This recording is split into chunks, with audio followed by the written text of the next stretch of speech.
All right, hello, my favorite foodie listeners. We are back. Again, you are listening to the Dishing with Donna show. I'm so excited because right now we are continuing hanging out with Ted Allen, the one and only from Food Network. If you don't know who he is, then you've probably been living under a rock.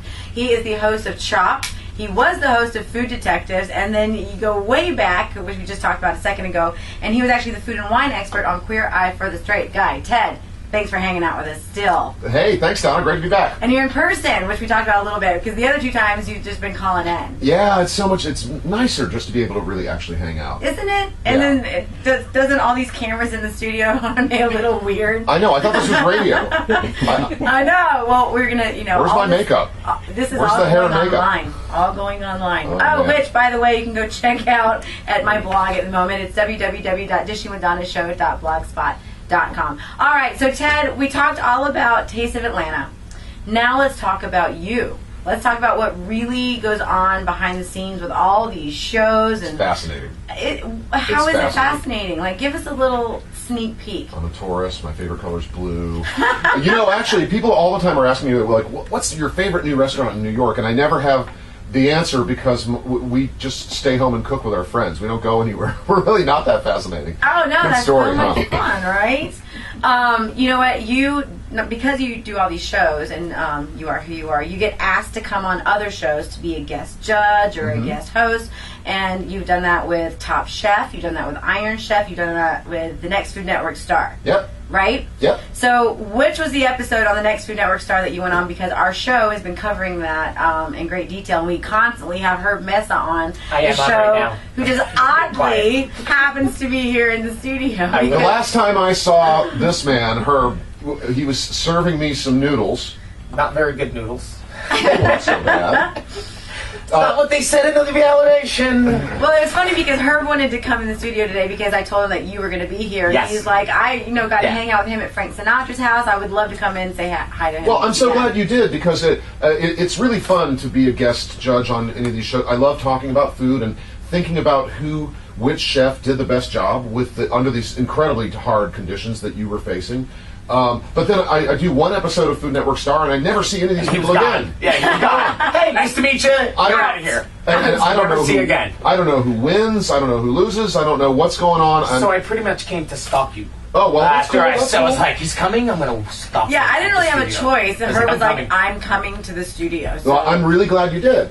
And that was So how is it to see each other again after all this time? Herb he didn't even know that I was there, I'm sure, because you're freaking out. I know, I remember you were there. No, I remember everyone's face looking at me, presenting at me. And it was the Frank Sinatra. Right. Yeah, we did an episode. Which we just talked about a couple weeks ago, but just for you guys, what was that like for the both of you at Sinatra's house behind the scenes? I think we shared a moment, I think. I mean, both being at Frank Sinatra's house, it's like an amazing thing. It's like everyone's been there. Yeah, everybody. I mean, I have not. Sorry. Almost everyone of importance has been there. Eva Gardner, Bing Crosby, Right. Dean Martin, all these people. Sammy Davis Jr. The ghosts of these people are Kennedys. Presidents. And a lot of very good-looking young women. Right. We're in that pool at one time or another. Maybe the mob. So we. What? There is no such thing as the mob. But I thought that was a fantastic location for Next Food Network. So we did an episode of Next Food Network Star at Frank Sinatra's house in Palm Springs. That was where I got to be a guest judge, and I loved it. It was fun. Yeah. What's your favorite part about being the judge?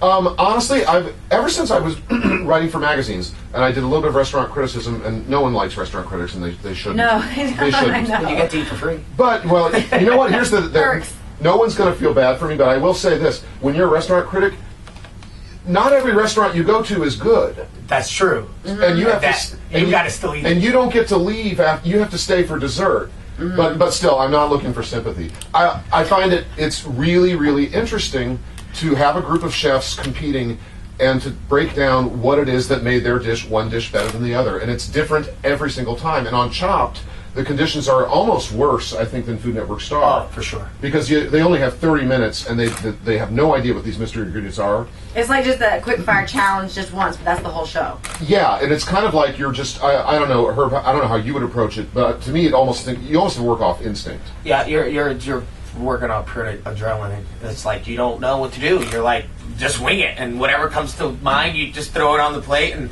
sometimes you're like a horse with blinders. Yeah, and sometimes some days, you noticing. hit it, it's a 50-50 chance you're going to get it right. Either you do it really, really well, or it comes out really badly. Yeah, and then you get to the end of the 30 minutes and you realize, oh no, I forgot to put the goat brains in the dish. Right. Shoot. And that was the secret ingredient. Yeah. Oh my gosh. Ted, do you ever, when you do these guest judges, or even just on Chopped, do you ever see star quality? I mean, this really star quality, does it ever come across? Yes. Besides me. Herb's, I know, right? You guys should see Herb's He's made face. for television. Come on. I agree. I have a face for radio, right? No, I have a face for radio. You should have my job. You should have your own show. No, I should have my own show. I don't want... Well, that's the thing about Next Food Network Star that's so interesting is that the network is making a commitment from the beginning that the winner is going to have a TV show, and that is it's completely different from Chopped or Top Chef or Iron Chef, where we are making our decisions entirely about the food. Who made the best plate of food? We're trying to ignore whether you're good looking or charismatic right. or you got an attitude. Like, that doesn't matter. On It's the quality Star, of the food. It's the whole package. Yeah, on Food Network Star, it's the whole package, and the person has to be charming and comfortable on the camera, which is why Herb didn't win. Thank you. I was like, he's going to go there. Really? I woke up at 5 in the morning for this. There's a reason, Herb, that you were in the finale. Come on. Come on. Yes. No, you're made for this. Come on, look at the rest of the people that are on the show. I had to make it to the finale. Bob Tushman once told me, who also was one of the Food Network executives and who was a judge on Food Network Star. And a friend of the Dishing with Donna show. Absolutely. Bob told me once that he thinks like 0.0001% of the world should be on TV, and which doesn't really explain why I am. And he would say the same thing, but it's true. Finding people who can do this, it's hard. It's hard. And so the contestants who come through Chopped, once in a while we'll see somebody and say, "Wow, that person really has a spark." Really? Because TV shrinks Do you. you get any type of a say or any type of weight in going to the executives and saying, "Hey, this person, you need to pay attention"? No, they won't return my calls at all. He's lucky to have his job. He's like, I'm happy to have my I job. could be fired at any minute. Hilarious. I walk down the street sometimes and I'll meet fans of the show and they point to me and say, "You've been chopped," and I'm like, "No, please no, I have a mortgage. No chopping." In case you guys haven't watched Chopped, you should, because that's what he says on the show. And that's your thing. Instead of "you're fired," like Donald Trump, "you're fired." Yours is the "you've been chopped." And I have the same hairdresser as Donald Trump. This is 100% fake. You're hilarious. Do you, It's just early. it is still punchy. early. Punchy. You think this is water I'm drinking, but really. He's been going all night. They just keep talking. What is your favorite show that you like to watch on the Food Network, other than your own? Probably the Barefoot Contessa. Really? I have Garden. a lot of the other Food Network people that say the same thing. Why is that, you think? Because Ina is charming and real, and well, to the extent you can be real when you have a house that nice in the Hamptons. Yeah. Yeah. Right. She. I like her. I like her husband. I like the food that she makes. It's luxurious, but it's also fairly simple. Right. And that's really the way I like to cook. Great ingredients, not too many of them. I also love that Ina has lots of gay friends. They're all very sort of fancy gay friends in the Hamptons. They always bring something over. I love her storylines. She'll say stuff like, "Well, Jeffrey and Peter just got back from 3 weeks in Paris, so I know their fridge is empty, so I made them a 3-course meal with duck and chocolate mousse." I'm like, my friends stink. I have no friends either. No one's doing Where are that. my Oh boy, friends? Like, Ted and Barry were in Paris, so I brought them a 3-course dinner. No one does that. Nobody did that for you. It just sounds nice, doesn't it? I got to talk to her. She called into the show one time. It was about a cool. year and a half ago, and she was lovely. She was very pleasant and just very polite. She didn't have any of those little one-liner things, but she was just really sweet. It was a good interview. What do you like to watch on Food Network? I don't watch the Food Network. Oh, After the show ended, I stopped watching. No, actually, I love watching Iron Chef. It's like one of my favorite shows to watch. Would you want to be on that? I would totally love to do something. Could you? like Really? You would do, I would do it in a second. I would do it in a hard. second with a team of picked out individuals that is my team to go. Ted, how do we get on? I would still do You're that. a judge over there. I'll place a call. Don't you think? No They call at don't all. return your calls. Have Bobby Flay place that call for you. But don't you think, Herb? And we can ask Herb this.